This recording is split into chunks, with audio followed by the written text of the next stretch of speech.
Okay po, so ito po yung aking devotion kako pa dati. Kaya sabi nila, wow, napakatagalog naman, devotion o devotion, whatever it is. No? Ito ang ibinigay ng Lord sa atin. Unang Tesalonica 5, mga talatang 1 hanggang 11, 1 Thessalonians chapter 5, ulitin ko, 1 Thessalonians chapter 5, verses 1 to 11. Okay. Basa. The day of the Lord, yung title heading. But concerning the times and the seasons, brethren, you have no need that I should write to you. For you yourselves know perfectly that the day of the Lord so comes as a thief in the night. O, yan po. So, napansin nyo, ang binanggit dyan, thief in the night. Hindi natin alam. So, rapture po yung inaabangan natin talaga. Look at verse 2. For you yourselves know perfectly that the day of the Lord so comes as a thief in the night. Hindi po pwedeng second coming ito dahil ang second coming po may mga sinyales. Meron siya mga signs. Alam mo na bumilang ka lang ng 7 taon from the rapture, yun na second coming na. Pero ito po, you yourselves know perfectly that the day of the Lord so comes as a thief in the night. Ibig sabihin di alam, but it's imminent, di ba? O, tignan nyo itong 3. For when they say peace and safety, then sudden destruction comes upon them, as labor pains upon a pregnant women, and they shall not escape. Di ba? Peace and safety, kanilang ganun-ganun sila. So ito po yung mga taong peace and safety kanila ngayon, pero mga unbelievers sila. Mga hindi sila naniniwala sa gospel. Pero, ayan na, sudden destruction ang darating sa kanila, parang labor pains pala ng mga anak, no? Ayan ang kanya. And they shall not escape. Yes, yung mga maiiwan po mga kaibigan at mga kababayan ko, no? Maiiwan, they shall not escape. Ito po yung tribulation at great tribulation sa second part.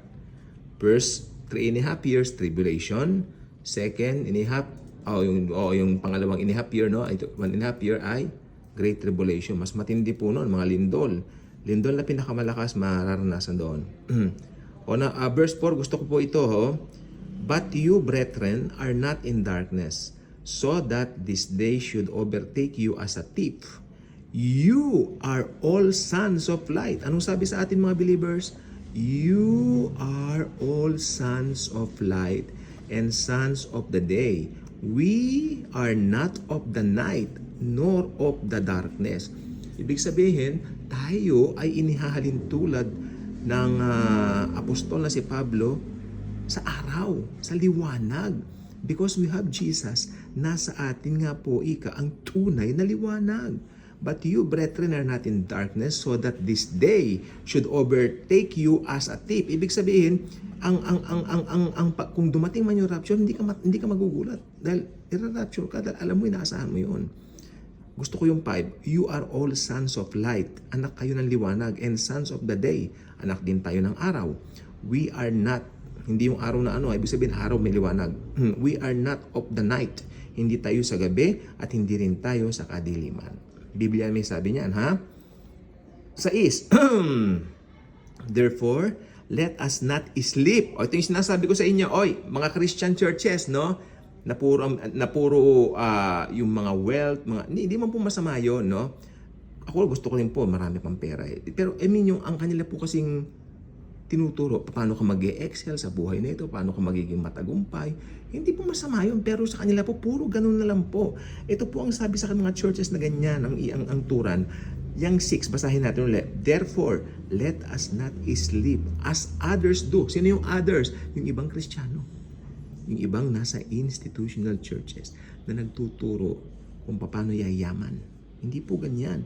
Ang pagyaman po sa Jesus ang nagbibigay, si Jesus magbibigay niyan. Gugulatin ka na lang niya. For those who sleep at night, and those who get drunk, are drunk at night. Ang kahulugan po nitong drunk dito, ito po yung parang mga nahihibang na Kristiyano na iba na ang lakad. Ligtas pa rin sila pero iba na ang lakad nila. Parang, hello, kumusta? 8, but let us, ito, maganda tong 8. But let us who are of the day. Pero dapat tayo na mga nasa araw. Ibig sabihin, tayo ng mga liwanag. Be sober. Ibig sabihin, sober ka. Yun. Hindi ko alam Tagalog ng sober, pero di ba parang cool ka, kalmado ka, ganun. Putting on the breastplate of faith. Ano po yun? Ito, maliwanag na, papaliwanag ko to. Breastplate of faith. Ano po ba ang breastplate of faith natin? Ito po yung katotohanan na nasa puso mo na si Jesus. And love, pati pag-ibig. And as a helmet, yun, nasa helmet natin, hindi ba sa ulo ito nilalagay? Pag nilalagay sa ulo, ibig sabihin helmet. Kaya ibig sabihin ng helmet dito. Putting, sabi niya, and as a helmet, the hope of salvation. Ibig sabihin, sa isip mo, sa isipan mo, alam mo, sigurado ang kaligtasan mo. Meron kang hope of salvation, yes. Dahil alam mong sigurado ka, meron kang eternal security. No? Sa isip mo yun, alam mo ligtas ka. Tapos pag breastplate, kasi sa puso yan nandoon yung alam mo may pananampalataya ka at pag-ibig sa anak ng Diyos na si Jesucristo. 9. For God, I love this. I'm overwhelmed reading this. Ha ha ha. Ho ho ho ho ho. For God did not appoint us to wrath, but to obtain salvation through our Lord Jesus Christ. Gusto niyong ulitin ko ito? Yung mga nagsasabing, tayo raw ng mga believers ay susuong at papasok sa tribulation. Ito ang verse ko sa inyo. Pero kung ayaw niyang tanggapin, okay lang din, kami na lang. Sa amin na lang ito. 9. For God did not appoint us to wrath, but to obtain salvation through our Lord Jesus Christ. It means, kung believer ka na ni Jesus, hindi ka na i-appoint na dumanas ng puot ng Diyos. Yun lang po yun. Paniwalaan nyo dapat ito, kasi pag hindi nyo ito pananiwalaan, abay, yung kabaligtaran ang mangyayari sa inyo. Guess what? Papasok na kayo sa Great Tribulation. Congratulations po. Baka bigyan pa kayo ng diploma.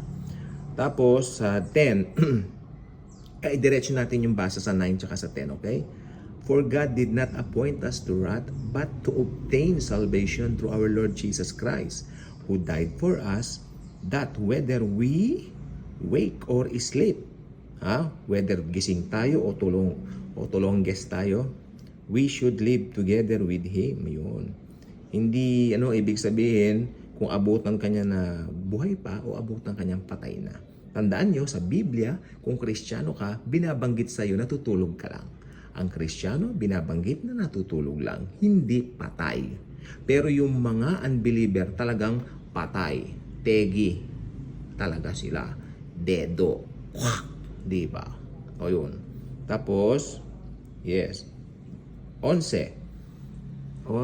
Therefore, yun! This is what we are doing. Lagyan natin dyan. Therefore, comfort each other and edify one another just as you also are doing. Ginagawa na natin ito yung mga nagsasabi, bakit naman daw puro end time? Ito ang sabi, comfort pala itong end times. Comfort pala itong eschatology. Ba't sasabihin niyo pananakot? Hindi yan pananakot. Si Apostol Pablo ang nagsasabi na ito Ako ba? Si Paul yan, Hindi yan pananakot. Ang natatakot lamang dito ay ang mga unbelievers. Okay, bye-bye.